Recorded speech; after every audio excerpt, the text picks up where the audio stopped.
Hi friends, welcome back to my channel hello SR kitchen. ఈరోజు మన recipe వచ్చేసి pepper chicken. మనకి రెస్టారెంట్స్లో కానీ ఈ డాబాల్లో కానీ మనం ఎక్కువగా తింటుంటాం. అవే టేస్ట్తో ఇంట్లో ఎలా ఈజీగా రెడీ చేసుకోవాలో ఈ వీడియోలో చూద్దాం. ముందుగా స్టవ్ ఆన్ చేసి పాన్ పెట్టుకొని అందులో ఒక 2 స్పూన్ల ఆయిల్ వేసుకోవాలి. ఆయిల్ మనకి కొంచెం వేడైన తర్వాత మనం అందులో ఒక స్పూను జీలకర్ర వేసుకొని దోరగా ఫ్రై చేసుకోవాలి.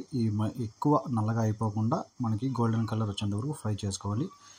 ఇలా గోల్డెన్ కలర్ వచ్చిన తర్వాత మనం కట్ చేసి పెట్టుకున్న ఒక మీడియం సైజు ఉల్లిపాయని ఇలా ఆయిల్లో వేసుకొని ఈ ఉల్లిపాయ కొంచెం ఫ్రై అయిన తర్వాత మనం కట్ చేసి పెట్టుకున్న ఒక 3-4 పచ్చిమిర్చిని వేసుకోవాలి.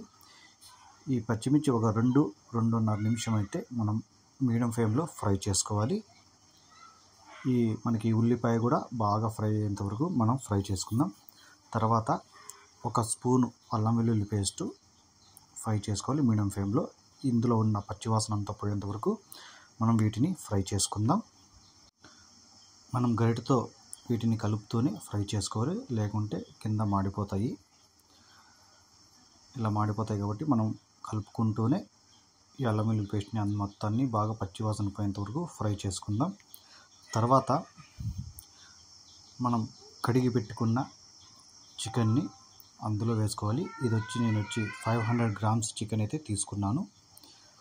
శుభ్రంగా కడుక్కొని మనం అందులో వేసుకొని మొత్తం ఈ ఉల్లిపాయ మిరపకాయలు మొత్తం కలిసేలాగా బాగా చికెన్కి పట్టేలాగా మొత్తం ఒకసారి బాగా కలుపుకోవాలి.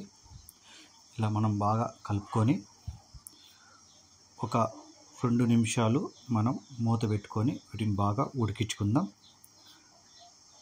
2 నిమిషాలు మనకు బాగా ఉడికిన తర్వాత ఇలా ఆయిల్ అంతా ఒక సపరేట్ వెళ్ళి మనకు కొంచెం ఉడుకుతుంది. ఒక 50% ఉడికిన తర్వాత మనకి రుచికి సరిపోయేంత ఉప్పు వేసుకోవాలి. తర్వాత ధనియాల పొడి 1 స్పూను, అలాగే జీలకర్ర పొడి చేసి పెట్టుకునేది ఒక 1/2 స్పూను, ఒక మిరియాల పొడి ఒక 1/2 స్పూను, చెక్క, లవంగం, యాలకులు కొద్దిగా వేసుకుందాం. ఇవంతా వేసుకున్న తర్వాత మొత్తం ఒకసారి బాగా కలుపుకోవాలి. ఈ మసాలాలన్నీ ముక్కలకు పట్టేంత వరకు బాగా కలుపుకుందాం. ఇలా ఒకసారి బాగా కలుపుకొని తర్వాత ఒక 2 నిమిషాలు మళ్ళీ మూత పెట్టుకొని మనం బాగా ఉడికించుకుందాం. చూడండి, మనకి ఈ ముక్కలు అయితే కొంచెం మెత్తగా బాగా ఉడికిపోయాయి. మనకి ఆల్మోస్ట్ ఈ పెప్పర్ చికెన్ అనేది రెడీ అయిపోయింది. తర్వాత కరివేపాకు కొంచెం, కొత్తిమీర కొంచెం వేసుకొని మొత్తం ఒకసారి బాగా కలుపుకోవాలి. మనకైతే ఈ పెప్పర్ చికెన్ రెడీ అయిపోయింది. ఒకసారి మీరు నేను చెప్పినట్టు ట్రై చేయండి. ఎలా వచ్చిందో కామెంట్ చేయండి. ఈ రెసిపీ కానీ మీకు నచ్చితే ప్లీజ్ లైక్ చేయండి, షేర్ చేయండి, ప్లీజ్ సబ్స్క్రైబ్ చేసుకోండి. Thank you.